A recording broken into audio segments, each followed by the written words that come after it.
Halo sobat sehat semua. Sudahkah kalian tahu?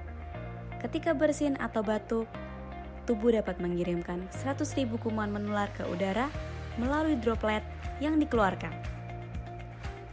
Nah, oleh karena itu, untuk mencegah penyebaran kuman tersebut, perlu untuk menerapkan etika bersin dan batuk yang benar. Yuk, simak langkah-langkah dalam etika bersin dan batuk secara benar. Langkah pertama diawali dengan tutup mulut dan hidung. Saat batuk atau bersin, tutuplah mulut dan hidung Anda menggunakan siku bagian dalam, tisu bersih, atau sapu tangan. Gunakan tisu sekali pakai.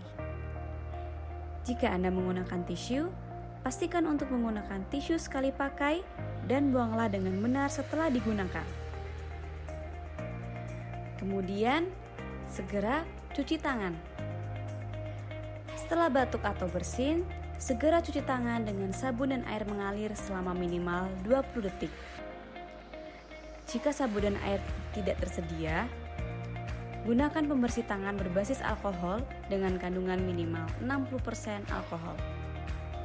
Selanjutnya, menjaga jarak. Jika Anda sedang sakit atau memiliki gejala flu, upayakan untuk menjaga jarak dengan orang lain minimal 1 hingga 2 meter. Lalu langkah selanjutnya, hindari batuk atau bersin langsung ke arah orang lain. Adapun beberapa kesalahan dalam kebiasaan batuk yang perlu diperbaiki, yaitu tidak menutup mulut saat batuk atau bersin di tempat umum, tidak mencuci tangan setelah batuk dan bersin, membuang ludah batuk di sembarang tempat, membuang atau meletakkan tisu yang sudah dipakai di sembarang tempat, dan tidak menggunakan masker saat batuk.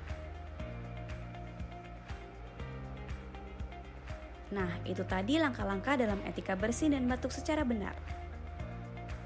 Stay healthy, everyone. See ya!